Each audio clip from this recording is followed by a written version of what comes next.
Hello friends, आज हम इस वीडियो में सामान्य अध्ययन जो एनसीईआरटी बेस पर आधारित है, जो महेश वर्णवाल की बुक है, उसमें आधुनिक भारत हम लोग देख रहे थे। उसमें जो अंतिम पार्ट दिया हुआ है अध्याय 10 हिस्ट्री से विविध का, उसमें जो भी इम्पोर्टेंट क्वेश्चन दिए हुए हैं उसको आज हम सॉल्व करेंगे। और इसके बाद एक वीडियो और मैं लेकर के आऊँगा जो भारतीय गवर्नर वाइसराय से संबंधित जो भी क्वेश्चन बनते हैं, जो भी उनके कार्यकाल में इम्पोर्टेंट काम हुए हैं, उन सभी को हम अलग से वीडियो बना करके आपको देंगे, जो कि मेरा वो हिस्ट्री का अंतिम पार्ट होगा। ठीक है, और उसके बाद फिर हम लोग फिर शुरू करेंगे नया जो अध्याय होगा इसमें। इसके बाद है भारत का भूगोल, उसमें जो भी इम्पोर्टेंट पार्ट्स होंगे वो सभी को हम लोग देखेंगे। ठीक है, तो चलिए आज देखते हैं हम लोग विविध में कितने सारे क्वेश्चंस बन रहे हैं और कितने इंपॉर्टेंट क्वेश्चन हैं, उस सभी को आज हम सॉल्व करेंगे। ठीक है, तो फिर चलिए बिना समय का देर किए शुरू करते हैं। आज का पहला प्रश्न है, उपन्यास दुर्गेश नंदिनी के लेखक हैं। सवाल है, उपन्यास दुर्गेश नंदिनी के लेखक हैं, कौन हैं? रविंद्रनाथ टैगोर, तारकनाथ गंगोपाध्याय, स्वर्ण कुमारी, बंकिम चंद्र चटर्जी। तो यहाँ पे इसका जो सही आंसर है वो है आपका बंकिम चंद्र चटर्जी। ऑप्शन नंबर यहाँ पे बी बिल्कुल डी यहाँ पे सही है। ठीक है, उपन्यास दुर्गेश नंदिनी के लेखक कौन है? बंकिम चंद्र चटर्जी हैं। ठीक है, चलिए आगे देखते हैं। क्वेश्चन है, किस वर्ष उड़ीसा बिहार से पृथक हुआ? सवाल है, किस वर्ष उड़ीसा बिहार से पृथक हुआ? अगर आप बिहार से हैं तो आपको निश्चित तौर पर पता होगा इसका आंसर क्या होगा। इसका आंसर क्या है? 1936। ठीक है, उड़ीसा जो है बिहार से 1936 में अलग होता है, विभाजित होता है। ठीक है, चलिए नेक्स्ट है, इधर कुछ स्तंभ वन दिया, इधर पुस्तक का नाम दिया हुआ है। ठीक है, और इधर ये उनके लेखक का नाम दिया हुआ है। एक्चुअली में जो भी बच्चे का बुक है ये पहले से मिला कर रखा है वो, तो देख लेते हैं हम लोग भी इसमें कैसे मिलाया है, गलत क्या है। तो सबसे पहला दिया हुआ यहाँ पे history of the freedom movement in India. तो ठीक है, ये ताराचंद ने जिसे लेखक ताराचंद है, ये सही है। और उसके बाद है history of the freedom movement in Bihar, इसके लेखक के दत्ता हैं, ये भी सही है। और इधर फिर दिया हुआ है प्रिसेप्ट्स ऑफ जीसस, तो राजा राम मोहन राय के द्वारा लिखा गया, ये भी सही है। और अवर इंडिया मुसलमान, ये W हंटर के द्वारा लिखा गया, तो ये भी सही है। यानी कि कह सकते हैं यहाँ पे सब कुछ सही मिलान है। तो इसका जो सही आंसर होगा वो होगा आपका ऑप्शन नंबर 1। ठीक है, चलिए आगे देखते हैं। नेक्स्ट है, महात्मा गांधी तथा उनके सहयोगियों की 1942 में हुई धरपकड़ से बिहार में बहुत दंगे हुए। इसमें रेल सेवा पूर्ण रूप से ठप हो गई। उसमें अधिकतम प्रभावित जिला कौन सा था? मुंगेर, गया, पटना या शाहाबाद? तो देखेंगे इसका जो आंसर है ना वो होगा आपका मुंगेर। क्या हो जाएगा? मुंगेर। ठीक है, इसका सही आंसर मुंगेर है। यहाँ पे सबसे ज़्यादा ये प्रभावित हुआ था जब 1942 में धरपकड़ चल रही थी। ठीक है, चलिए इसके बाद है 5 नंबर क्वेश्चन, भारतीय राजनीति में 1947 के बाद किस महिला ने सर्वाधिक योगदान दिया? सवाल है, भारतीय राजनीति में 1947 के बाद किस महिला ने सर्वाधिक योगदान दिया? तो इसका जो सही आंसर है वो है आपका option number A, Aruna Asaf Ali. Aruna Asaf Ali, इन्होंने देखेंगे कि राजनीति के बाद 1947 के बाद सबसे ज़्यादा योगदान देती हैं। नेक्स्ट है 6 नंबर क्वेश्चन, सवाल है, अमेरिका में फ्री हिंदुस्तान अखबार किसने प्रारंभ किया था? अमेरिका में फ्री हिंदुस्तान अखबार किसने प्रारंभ किया था? रामनाथपुरी, GD कुमार, लाला हरदयाल या फिर तारकनाथ दास? तो इसका जो सही आंसर है वो है तारकनाथ दास। इन्होंने ही वहाँ पे हिंदुस्तान अखबार फ्री में प्रारंभ किया था। ऑप्शन नंबर डी यहाँ पे सही है। नेक्स्ट है, निम्नलिखित में से किस भाषा में द इंडियन ओपिनियन पत्र नहीं छापा जाता था? सवाल है कि किस भाषा में द इंडियन ओपिनियन पत्र ओपिनियन पत्र नहीं छापा जाता था, किस भाषा में? अंग्रेजी में, गुजराती में, तमिल में या फिर उर्दू में? किस भाषा में इंडियन ओपिनियन पत्र को नहीं छापा जाता था, ये आपको बताना है। ठीक है, तो आप यहाँ पे देखेंगे कि अंग्रेजी में ये छपता था। ठीक है, गुजराती में भी ये छापा जा रहा था, ये भी सही है। और बाकी आपको देखने को मिलेगा तमिल में भी इसको छापा जा रहा था, उर्दू में से नहीं छापा जाता था। ठीक है, तो इसका सही आंसर क्या होगा? डी होगा। ठीक है, और यहाँ पे ध्यान रखना है कि इसके जगह पर क्या होना चाहिए था, यहाँ पे सही है अंग्रेजी, गुजराती, तमिल हो गया आपका, और एक है हिंदी। ठीक है, हिंदी। ठीक है, वैसे देखा जाए तो आपके महेश महेश कुमार बर्नवाल की जो किताब है उसमें आंसर तमिल दे रखा है। ठीक है, लेकिन हमने जहाँ तक पढ़ाई किया है, रिसर्च किया, वहाँ पे मैंने देखा कि अंग्रेजी, गुजराती और तमिल और हिंदी, ये चार में पेपर ये छपते थे। ठीक है, चार भाषाओं में। और इसके जो संपादक हैं वो कौन है, मनसुख लाल नजर थे। कौन है, मनसुख लाल, इनके संपादक हैं ये। ठीक है, संपादक कौन थे, संपादक थे मनसुख लाल, ये ध्यान रखना है आपको, मनसुख लाल। जबकि इसके जो संस्थापक थे वो कौन थे, महात्मा गांधी, ये तो सभी को पता होगा, महात्मा गांधी। ठीक है, तो अगर इसमें कुछ डाउट लग रहा है आपको इस सवाल में, क्योंकि जो महेश कुमार वर्णवाल की किताब में दिया है तमिल, अगर ये, और मेरा आंसर है कि इसमें उर्दू होना चाहिए, कि उर्दू में ये नहीं छपता था। अगर आपको इसमें कोई डाउट लग रहा है तो मुझे कमेंट करके ज़रूर बताएंगे, और बताएंगे कि इसका सही आंसर तमिल ही होगा या फिर ये उर्दू होगा। ठीक है, तो इस क्वेश्चन को आप लोग पर हम छोड़ रहे हैं। ठीक है, कि इसका आंसर क्या होना चाहिए।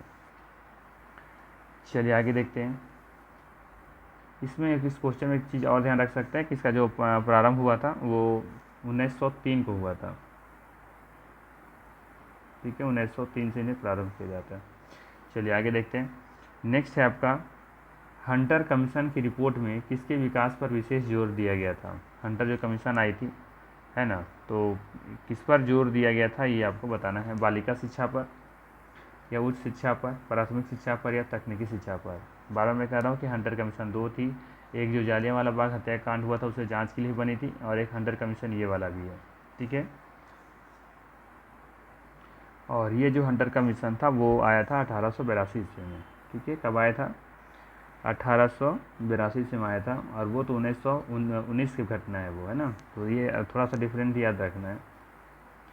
ठीक है, और ये किसके काल में आया था, उसमें वायसराय कौन थे, तो उस समय जो वायसराय थे वो थे लॉर्ड रिपन। ठीक है, अच्छा, आपको अगर नहीं समझ में आ रहा है कि रिपन की वायसराय कब हो रहे थे, जनरल गवर्नर कब बने, तो इन सब चीज़ों का जो कन्फ्यूजन है, तो नेक्स्ट वीडियो मेरा उसी पर है, उसको ज़रूर देखिएगा आप, सारा कन्फ्यूजन दूर हो जाएगा। और कब कब ये चेंजेज हुए, कब कब वापस वायसराय बन गए, कभी लॉर्ड, यहाँ पे देखें कि जनरल गवर्नर हो जाता है, फिर गवर्नर जनरल, तो इसी तरह से कुछ करके जो होता है ना, वो अब वो कन्फ्यूजन सारा दूर हो जाएगा नेक्स्ट वीडियो में। तो इसका जो सही आंसर है वो है आपका ऑप्शन नंबर यहाँ पे सी हो जाएगा। ठीक है, प्राथमिक शिक्षा। ठीक है, ये भी ध्यान रख सकते हैं कि इस हंटर कमीशन के जो रिपोर्ट थी उसमें कितने भारतीय थे, 8 भारतीयों को शामिल किया गया था। कितने, 8 भारतीयों को शामिल किया गया था। ठीक है, 8 भारतीयों को शामिल किया गया था, तो ये भी ध्यान में रख सकते हैं। चलिए आगे देखते हैं। नेक्स्ट है आपका, किस एक्ट के द्वारा भारत के गवर्नर जनरल को अध्यादेश और ऑर्डिनेंस जारी करने की शक्ति प्रदान की गई।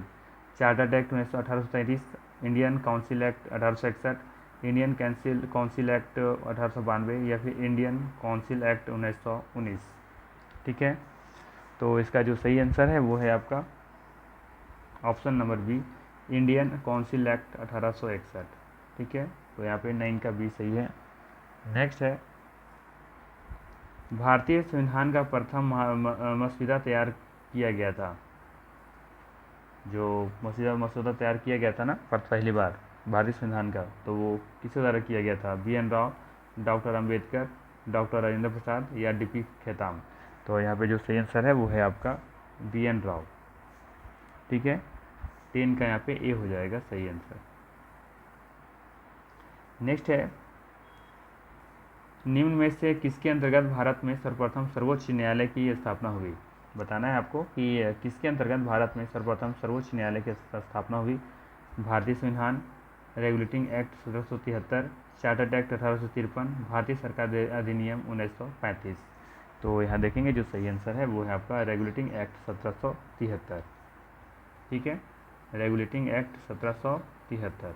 यानी कि यहाँ पे 11 का भी सही है। ठीक है, नेक्स्ट है आपका 12 नंबर। पूछ रहा है आपसे कि पत्रकार के कर्तव्य का निर्वहन करने हेतु जेल जाने वाला प्रथम भारतीय था। पत्रकार के कर्तव्य का निर्वहन करते हुए जेल जाने वाला प्रथम भारतीय था, कौन था? बाल गंगाधर तिलक, दादा भाई नौरोजी, मोतीलाल नेहरू या सुरेंद्रनाथ बनर्जी। इसका जो सही आंसर है वो है आपका बाल Gangadhar Tilak. Option number A यहाँ पे सही है। नेक्स्ट है 13 नंबर। इंडियन अनरेस्ट का लेखक कौन था? इंडियन अनरेस्ट का लेखक कौन है? दादा भाई Naoroji, Annie Besant, Lala Lajpat Rai, Valentine सिरोल। तो इसका जो सही आंसर है वो है आपका वेलेंटाइन सिरोल। ऑप्शन नंबर डी यहाँ पे बिल्कुल सही है। नेक्स्ट है स्वदेश वाहिनी के संपादक थे सीवी रमन, CN मुदालियर या फिर के रामकृष्ण पिल्ले या फिर CR रेड्डी। तो इसका जो सही आंसर है वो है आपका ऑप्शन नंबर सी यहाँ पे सही हो जाएगा। ठीक है, रामकृष्ण पिल्ले। स्वदेश वाहिनी के संपादक कौन थे? रामकृष्ण पिल्ले थे। नेक्स्ट है मैडम भिका जी कामा से संबंधित निम्नलिखित कथनों पर विचार कीजिए। पहला है मैडम कामा ने 22 अगस्त 1907 को जर्मनी के स्टुटगार्ट में भारतीय स्वाधीनता का झंडा फहराया। दूसरा है मैडम कामा दादा भाई नौरोजी की निजी सचिव रही। तीसरा है मैडम कामा के माता पिता पारसी थे। तो यहाँ देखेंगे जो सही आंसर है वो है आपका यहाँ पे ऑप्शन नंबर 1, यानी कि तीनों का तीनों यहाँ पे क्या है, बिल्कुल सही है। ठीक है, कि मैडम कामा ने 22 अगस्त 1907 को जर्मनी के स्टुटगार्ट में भारतीय स्वाधीनता का झंडा फहराया, ये सही है। मैडम कामा दादा भाई नौरोजी की निजी सचिव रही, ये भी सही है। और मैडम कामा के जो माता पिता थे वो पारसी थे, ये भी सही है। यानी कि यहाँ पे तीनों का तीनों पॉइंट सही दिया हुआ है। ठीक है, आगे है स्वतंत्र भारत का अंतिम गवर्नर जनरल कौन था? स्वतंत्र भारत का अंतिम गवर्नर जनरल कौन था? देखिए इस जो वर्ड आ रहे हैं ना, कभी गवर्नर जनरल आ जाता है, कभी वाइसराय आ जाता है, तो किस काल में क्या थे? ठीक है, तो इसको लेकर के हम एक वीडियो लेकर के आ रहे हैं नेक्स्ट वीडियो में, उसमें सारा कन्फ्यूजन आपको हम दूर करने वाले हैं। ठीक है, तो यहाँ पे बताना है कि स्वतंत्र भारत का अंतिम गवर्नर जनरल कौन था। ऑप्शन है सी राजा Gopalachari, Rajendra Prasad, Lord Mountbatten, Lord Canning. तो यहाँ पे देखेंगे कि ऑप्शन नंबर हमारा कौन सा हो जाएगा, ये हो जाएगा, यानी कि सी राजा गोपालाचारी। ठीक है, स्वतंत्र भारत का अंतिम गवर्नर जनरल कौन थे? सी राजगोपालाचारी, और ये भारतीय भी, अंतिम भारतीय भी यही थे। ठीक है, चलिए आगे देखेंगे। प्रथम भारतीय भी होगा, ये भी ध्यान रखिएगा, प्रथम भी होगा और अंतिम यही होगा। नेक्स्ट है गोदान और बगावन दोनों एक ही लेखक की रचनाएं हैं, उस लेखक का नाम क्या है? बहुत ही आसान सा सवाल है, कौन है ये? मुंशी प्रेमचंद। बहुत ही फेमस किताब है ये, गोदान और गबन दोनों पढ़ना चाहिए हम लोग को। नेक्स्ट है सॉरी नेक्स्ट है बनारस हिंदू विश्वविद्यालय BHU के संस्थापक थे, कौन थे? डॉक्टर राधाकृष्णन, गांधी जी, मदन मोहन मालवीय या फिर इनमें से कोई नहीं। तो यहाँ पे देखेंगे जो सही आंसर है वो है आपका ऑप्शन नंबर सी। बाकी यहाँ पर देखेंगे कि इसके जो स्थापना होता है, ये विश्वविद्यालय का BHU का जो स्थापना होता है वो कब होता है? 1916 ईस्वी में होता है। ठीक है, 1916 में। ये संस्थापक के नाम भले ही मदन मोहन मालवीय का आता है, लेकिन देखेंगे कि बनारस हिंदू विश्वविद्यालय की स्थापना मदन मोहन मालवीय, एनी बेसेंट, दरभंगा राज के महाराजा रामेश्वर राम और नारायण राजवंश के प्रभु नारायण सिंह और आदित्य नारायण सिंह ने संयुक्त रूप से करते हैं। ठीक है, जबकि विश्वविद्यालय जो है ये मालवीय के दिमाग की तो उपज थी, लेकिन सभी लोगों ने मिलकर के किए थे। लेकिन बनारस हिंदू विश्वविद्यालय के संस्थापक में अगर नाम आता है तो मदन मोहन मालवीय का नाम आता है, ये बात अलग है। ठीक है, तो आपको वैसे मदन मोहन मालवीय का ही नाम रखना है, लेकिन उसमें एनी बेसेंट भी शामिल थी। दरभंगा के राजा थे महाराजा उसमें थे रामेश्वर सिंह थे, नारायण राजवंश के प्रभु नारायण सिंह थे, आदित्य नारायण सिंह थे, ये सभी संयुक्त से मिलकर के किए थे। ठीक है, और कब किया गया था ये? इसका स्थापना 1916 में, ये ध्यान रखना है। नेक्स्ट है guilty man of India's partition पुस्तक किसने लिखी है? सवाल है, guilty man of India's partitions पुस्तक किसने लिखी है? जवाहरलाल नेहरू, डॉक्टर राम मनोहर लोहिया, अबुल कलाम आज़ाद या सरोजिनी नायडू। तो यहाँ देखेंगे जो सही आंसर है वो है आपका ऑप्शन नंबर बी, यानी कि Ram Manohar Lohia. Option number B यहाँ पे सही है। नेक्स्ट है, इनमें से कौन भारत में मुसलमानों की उच्च शिक्षा के लिए पथ प्रदर्शक बने? अमीर अली, बदरुद्दीन तैयबजी, सैयद अली खां, सर सैयद अहमद खां।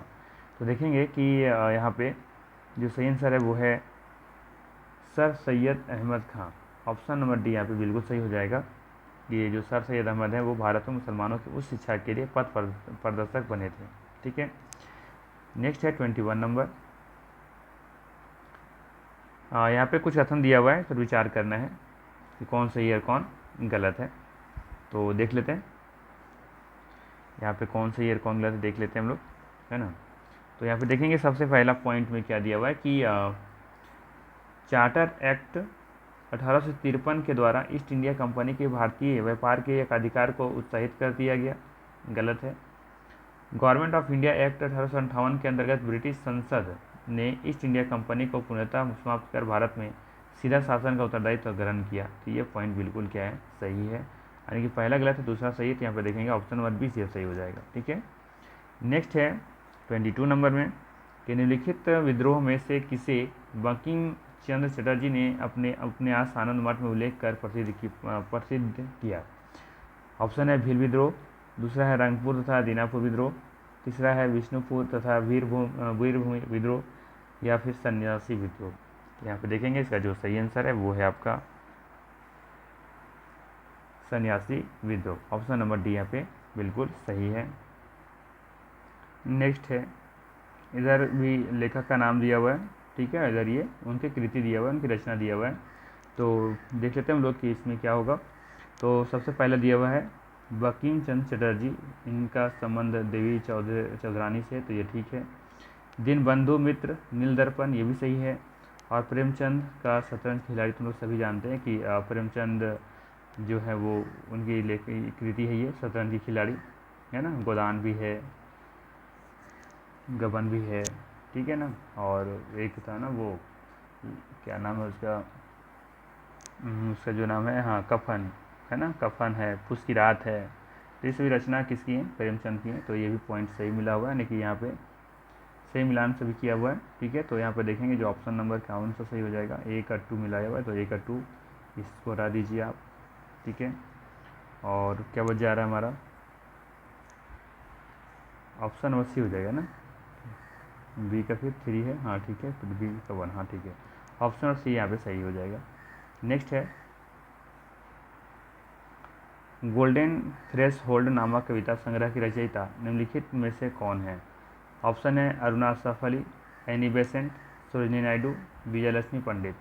तो यहाँ पे जो सही आंसर है वो देखेंगे सरोजिनी नायडू हो जाएगा सही आंसर इसका। ऑप्शन नंबर सी यहाँ पे सही है। ठीक है, नेक्स्ट है भारत छोड़ो। भारत छोड़ो यानी कि क्वाइट इंडिया का नारा किसने दिया था? भारत छोड़ो का नारा किसने दिया था? महात्मा गांधी, जवाहरलाल नेहरू, और यूसुफ मेहर अली, या फिर अरुणा असफ अली। तो ये बहुत ही आसान सा सवाल है। तो इसको इसका जो सही आंसर होगा ये होगा आपका ऑप्शन नंबर यहाँ पर सी, यूसुफ मेहर अली। अगर आप सोच रहे हैं कि महात्मा गांधी ने दिया था तो गलत है। इसका जो गढ़ा था ये वर्ड, ये यूसुफ मेहर अली के द्वारा ही गढ़ा गया था। ठीक है, बाद में फिर इसको थोड़ा सा मॉडिफाई किए थे, थोड़ा सा मतलब इसको कर सकते हैं आगे जा कर के। फिर ये जो 1942 में जो होता है घटना घटती है, वहाँ जा कर के फिर ये महात्मा गांधी बताते हैं, बोलते हैं, भारत छोड़ो का नारा देते हैं। लेकिन इससे पहले यूसुफ मेहर अली ने ही इस वर्ड का प्रतिपादित किया था। ठीक है, तो ये ध्यान में आपको रखना है। तो इस सवाल का जवाब यूसुफ मेहर अली है, जो कि किताब में भी यही दिया हुआ है और होना भी यही चाहिए था। ठीक है, बाकी यूसुफ मेहर अली के बारे में थोड़ा सा और जान लें कि ये बॉम्बे यूथ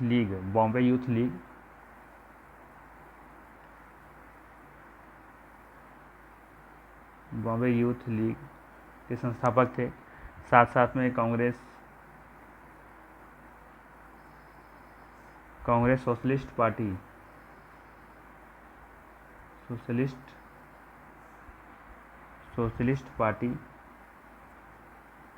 ठीक है, सोशलिस्ट पार्टी के भी संस्थापक थे।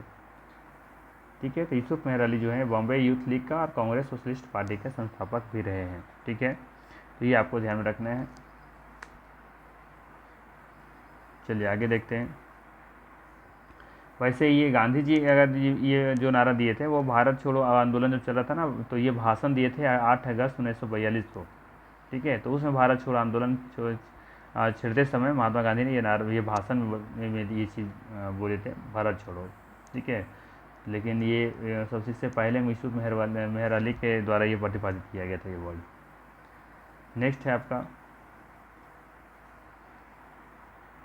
निम्नलिखित में से कौन सा एक इतिहास के विषय में कार्ल मार्क्स के दृष्टिकोण का संक्षिप्त वर्णन करता है।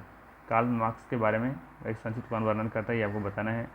तो ऑप्शन है आपका यहाँ, इतिहास अतीत की घटनाओं का विश्वसनीय अभिलेख है, इतिहास विभिन्न व्यक्तियों के बीच युद्धों का अभिलेख है, इतिहास शोषक और शोषित वर्गों के बीच संघर्ष का सिलसिला है, इनमें से कोई नहीं। तो यहाँ पर देखेंगे जो सही आंसर है वो है आपका इतिहास शोषक शोषित वर्गों के बीच संघर्ष का सिलसिला है। ऑप्शन नंबर सी यहाँ पे बिल्कुल सही है। नेक्स्ट है, भारत में प्रथम 3 विश्वविद्यालय कलकत्ता, मद्रास, बम्बई की स्थापना किस वर्ष हुई थी। 57 में, 81 में, 85 में या फिर 1905 में। तो यहाँ पे देखेंगे जो सही आंसर है वो है आपका 1857 में। ऑप्शन नंबर ए यहाँ पे बिल्कुल सही है। बाकी आपको ध्यान में रखना है कि भारतीय शिक्षा का जो मैग्ना कार्टा कहा जाने वाला 1854 के चार्ल्स वुड के डिस्पैच के आधार बनाकर लंदन विश्वविद्यालय की तर्ज पर ब्रिटिश भारत में 3 विश्वविद्यालय कोलकाता, मद्रास या मुंबई की स्थापना 1857 में की जाती हैं। ये ध्यान में आपको रखना है। नेक्स्ट है, महात्मा गांधी ने कहा था कि उनकी कुछ सबसे गहन धारणाएं अनटू दिस लास्ट नामक पुस्तक में प्रतिबिंबित होती हैं और इस पुस्तक ने उन्हें उनके जीवन को बदल डाला। इस पुस्तक का वह संदेश क्या था जिसने महात्मा गांधी को बदल डाला। तो यहाँ पे देखेंगे जो सही आंसर है वो है आपका ऑप्शन नंबर बी, व्यक्ति का जीवन सबसे कल्याण में निहित है। ऑप्शन नंबर बी यहाँ पे सही है। नेक्स्ट है 29 नंबर, निम्नलिखित में से किस गवर्नर जनरल ने भारत की प्रसंविधाबद्ध सिविल सेवा का सृजन किया जो कालांतर में भारतीय सिविल सेवा के नाम से जानी गई। तो इसका जो सही आंसर है वो है आपका Lord Cornwallis. Option number C बिल्कुल यहाँ पे सही हो जाएगा। नेक्स्ट है 30 नंबर, निम्नलिखित में से कौन सी घटना सबसे पहले घटित हुई। स्वामी दयानंद ने आर्य समाज की स्थापना की, दीनबंधु मित्र ने नील दर्पण का लेखन किया, बंकिम चंद्र चट्टोपाध्याय ने आनंद मठ का लेखन किया, Satyendra Nath Tagore Indian civil service परीक्षा में सफल पाने वाले पहले भारतीय थे। बताना है सबसे पहले कौन सी घटना है। तो यहाँ पे देखेंगे सबसे जो पहली घटना है वो है आपका ऑप्शन नंबर बी, दीनबंधु मित्र ने नील दर्पण का लेखन किया, ये सबसे पहले घटना घटित हुई थी। नेक्स्ट है 31 नंबर, जब भारत को स्वतंत्रता प्राप्त हुई थी तो यूनाइटेड किंगडम में निम्न में से किस पार्टी की सरकार थी। Conservative party, labour party, liberal party या फिर सोशलिस्ट पार्टी। तो इसका जो सही आंसर है वो है आपका Labour Party. Option number B यहाँ पे सही हो जाएगा। किस पार्टी की सरकार थी उस समय, लेबर पार्टी की सरकार थी। नेक्स्ट है, निम्नलिखित अंग्रेज शासकों में से समाचार पत्रों में से प्रतिबंध हटाने का श्रेय दिया जाता है। निम्नलिखित अंग्रेज शासकों में से समाचार पत्रों पर से प्रतिबंध हटाने का श्रेय किसको जाता है। लॉर्ड विलियम बेंटिंग को, चार्ल्स मेटकॉफ को, लॉर्ड मैकॉले को या फिर लॉर्ड क्लाइव को। तो ये जाता है चार्ल्स मेटकॉफ को। ऑप्शन नंबर बी बिल्कुल सही है यहाँ पे। नेक्स्ट है, lectures of from Colombo to Almora निम्नलिखित में से किस एक के अनुभवों पर आधारित है। Veer Savarkar, Annie Besant, Ramakrishna Paramhans, Swami Vivekananda. तो यहाँ पे देखेंगे जो सही आंसर है वो है आपका Swami Vivekananda. Option number D यहाँ पे सही है। नेक्स्ट है, कांग्रेस के निम्नलिखित नेताओं में से कौन एक कैबिनेट मिशन योजना के पक्ष में पूरी तरफ से था। महात्मा गांधी, जवाहरलाल नेहरू, सरदार पटेल, मौलाना अबुल कलाम आज़ाद। तो देखेंगे कि कांग्रेस के निम्नलिखित नेताओं में से कौन एक कैबिनेट मिशन योजना के पक्ष में पूरी तरह से तैयार थे। तो वो थे Mahatma Gandhi. Option number A यहाँ पे सही हो जाएगा। नेक्स्ट है, निम्नलिखित में से कौन सा युग्म सही सुमेलित नहीं है। ठीक है, तो हम लोग देखते हैं पहले कौन सा सुमेलित है। ठीक है, यहाँ पर हम लोग देखेंगे कौन सा सुमेलित है, उसके बाद पता चल जाएगा कौन गलत है। तो सबसे पहले देख रहे हैं हम लोग यहाँ पे फर्स्ट में क्या है, राजा राव तेलुगु, तो यही तो गलत दिख रहा है यहाँ पे, ये पहला पॉइंट गलत है। इसके बाद है गोविंद त्रयंबक देशपांडे मराठी, सही है। सुब्रमण्यम भारती तमिल से संबंधित है, ठीक है। तारा शंकर जोशी गुजराती से संबंधित है, तो पहला ही ऑप्शन यहाँ पे क्या है, गलत है, जो कि हो जाएगा ऑप्शन नंबर 1 यहाँ पे बिल्कुल सही। ठीक है, चलिए नेक्स्ट है, निम्नलिखित युग्मों में से कौन सही सुमेलित नहीं है, कौन सी सही सुमेलित नहीं है, तो फिर से देख लेते हैं सही सुमेलित है कौन।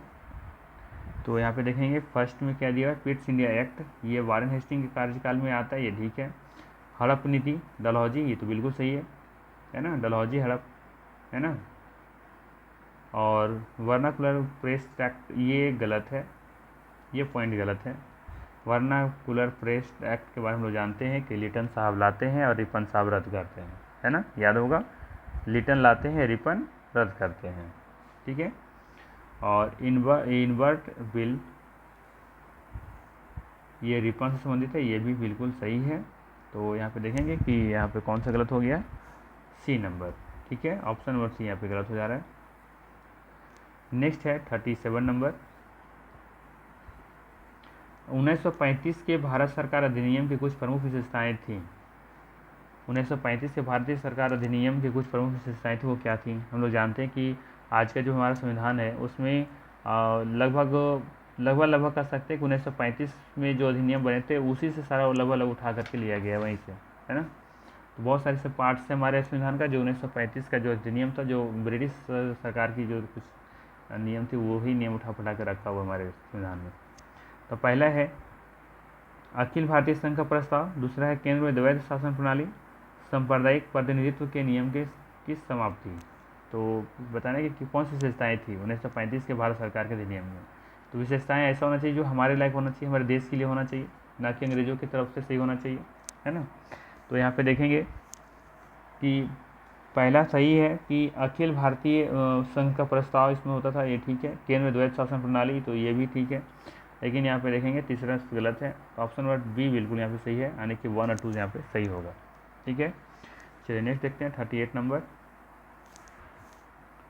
38 नंबर में है INA मानसिक पुत्र था ज्ञानी प्रीतम सिंह का, मोहन सिंह का, सुभाष चंद्र बोस का, मेजर आईवाची फुजीवारा का। तो यहाँ बताना है, सवाल है कि INA मानसिक पुत्र था, किसका था। तो यहाँ पे आपको देना ऑप्शन दिया हुआ है, कौन होगा 1 2 या फिर 2 3 या फिर 1 3 या फिर 1 4। ठीक है, तो इसका जो सही आंसर है वो है आपका ऑप्शन नंबर डी। ठीक है, ऑप्शन नंबर डी सही है यहाँ पे, ऑप्शन नंबर डी यहाँ पे बिल्कुल सही है। बट मुझे आप लोग ज़रूर मुझे कमेंट कर बताइए कि INA मानसिक पुत्र था क्या। ठीक है, चलिए नेक्स्ट देखते हैं, मॉन्टेगू चेम्सफोर्ड की रिपोर्ट आधार बनी। मॉन्टेगू चेम्सफोर्ड की रिपोर्ट आधार बनी कब का, भारतीय परिषद अधिनियम 1919, भारत सरकार अधिनियम 1919, भारत सरकार अधिनियम 1935 का, भारतीय स्वतंत्रता अधिनियम 1947 का। तो यहाँ पे देखेंगे जो सही आंसर है वो है आपका ऑप्शन नंबर बी हो जाएगा सही आंसर, यानी कि भारत सरकार अधिनियम 1919। ठीक है, मॉन्टेगू चेम्सफोर्ड की रिपोर्ट का आधार कब बनी थी, भारत सरकार अधिनियम 1919 का। नेक्स्ट है 40 नंबर क्वेश्चन में, भारत में ब्रिटिश साम्राज्य के दौरान निम्नलिखित वायसरायों पर विचार कीजिए। Lord Curzon, lord Chelmsford, lord हॉटिंगटन, लॉर्ड इरविन। ठीक है, तो इसका कलाक्रम बताना है आपको। तो पहले देख लेते हैं कि सभी का कार्यकाल क्या से क्या रहा था। इरविन तो आप लोग जानते ही होंगे कि 1931 में गांधी और इरविन समझौता होता है ना, 31 में 1931 में, तो ये 1931 के आसपास की बात होगी। सबसे पहले देखते हैं लॉर्ड कर्जन के बारे में, तो ये 1899 कार्यकाल रहता है इनका, 1899 से लेकर के आई थिंक 1905 तक रहता है। हाँ ठीक है, 1905 तक रहता है। ठीक है, इसके बाद फिर है लॉर्ड चेम्सफोर्ड, ये 1916 से लेकर के 1921 तक रहते हैं ये, 5 साल, ठीक है, ठीक है। इसके बाद फिर है आपका लॉर्ड इरविन, तो ये 1926 से लेकर के 1931 तक रहते हैं ये, ठीक है। और ये गांधी के साथ जो समझौता होता है नहीं काम बनती, तो फिर ये इसके बाद फिर लॉर्ड वेलिंगटन को फिर बनाया जाता है, ठीक है।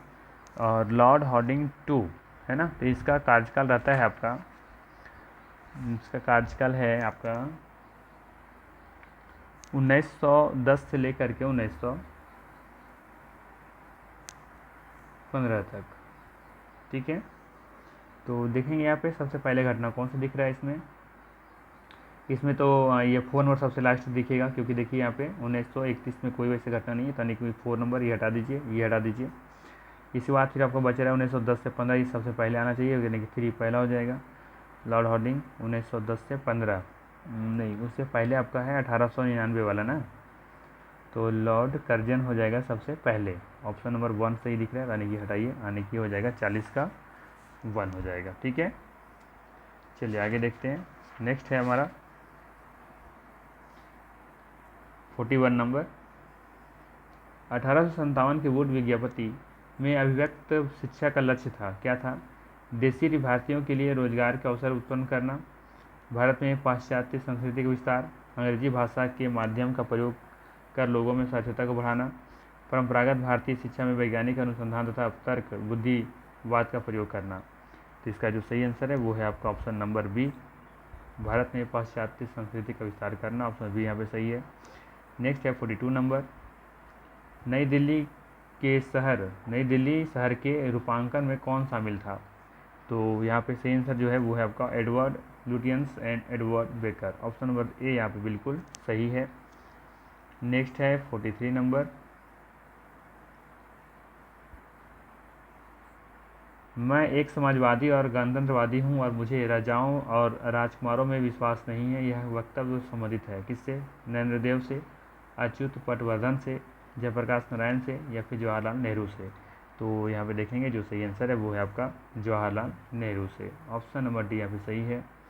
नेक्स्ट है यहाँ पे कुछ कथन दिया हुआ है और बताने कौन सा इसमें सही है, ठीक है। तो देखते हैं फर्स्ट में क्या लिखा हुआ है कि वारेन हेस्टिंग प्रथम गवर्नर जनरल थे जिन्होंने भारत में ब्रिटिश ढांचे पर आधारित एक नियमित पुलिस बल स्थापित किया, गलत है ये पॉइंट। और नेक्स्ट है आपका रेगुलेटिंग एक्ट 1773 द्वारा कलकत्ता में उच्चतम न्यायालय सुप्रीम कोर्ट स्थापित किया गया, तो ये पॉइंट सही है।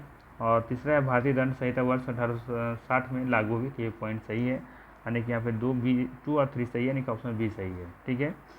नेक्स्ट है निम्नलिखित कथनों पर विचार करना और बताना इसमें से कौन सा कथन सही है इसमें से, ठीक है। तो यहाँ पे देखेंगे कि कौन सा कथन सही है। तो पहला ऑप्शन में है कि आर्य समाज की स्थापना 1875 में हुई थी, ये बिल्कुल बात सही है। अल हिलाल को मौलाना अबुल कलाम आज़ाद ने प्रकाशित किया था, ये भी पॉइंट सही है, ठीक है। इसके बाद है आपका लाला लाजपत राय द पीपुल समाचार पत्र से संबंधित नहीं थे, तो ये गलत है, संबंधित था इनसे इनका। और 4th नंबर में है कलकत्ता के प्रसिद्ध प्रेसिडेंसी कॉलेज पूर्व में हिंदू कॉलेज की स्थापना राजा राम मोहन राय ने की थी, तो ये भी पॉइंट सही है, यानी कि 4 सही है, यानी कि 1 सही है, 2 भी सही है, 4 भी सही है, यानी कि ऑप्शन नंबर यहाँ पर देखेंगे कि हो जाएगा सी नंबर, ठीक है। नेक्स्ट है तिरापुरा की देसी रियासत स्वतंत्रता आंदोलन में 20वीं सदी के प्रारंभ में शामिल हुई, क्योंकि तो क्यों शामिल हुई थी? त्रिपुरा के राजा हमेशा ब्रिटिश विरोधी रहे थे, बंगाल के क्रांतिकारी त्रिपुरा में आश्रय लिए हुए थे, राज्य की जनजातियाँ घोर रूप से स्वतंत्रता प्रेमी थी, पहले से ही कुछ समूह राजपथ एवं उसके रक्षक ब्रिटिश के खिलाफ लड़ रहे थे। तो यहाँ पे देखेंगे जो सही आंसर है वो है आपका ऑप्शन नंबर बी, बंगाल के क्रांतिकारी त्रिपुरा में आश्रय लिए हुए थे, ऑप्शन नंबर यहाँ पर बी बिल्कुल सही हो जाएगा। तो ये थे मोस्ट इंपॉर्टेंट 46 MCQ। वीडियो कैसा लगा? अगर अच्छा लगा हो तो लाइक कर दीजिएगा। हाँ, जो नेक्स्ट वीडियो है उसको ज़रूर देखिएगा, उसमें जितने भी गवर्नर हैं, है ना, जो जितने भी गवर्नर हैं, वाइसराय हैं, उन सभी के बारे में जो उनके लिए जो इम्पोर्टेंट उन लोगों ने जो काम किए हैं, जो एग्ज़ाम में अक्सर पूछे जाते हैं, वहाँ से मैं क्रम से शुरुआत से लेकर के अंतिम जो वाइसराय थे वहाँ तक पूरा डेटा मैं आपको लेकर के आऊँगा और आपको बताऊँगा, ठीक है, और अच्छे तरीके से समझाने का प्रयास करूँगा। तो उसको ज़रूर देखिएगा, वो हिस्ट्री का मेरा अंतिम पार्ट भी होगा। उसके बाद फिर हम भारत का भूगोल शुरू करेंगे, ठीक है। तो चलिए फिर मिलते हैं लोग नेक्स्ट वीडियो में। Thank you.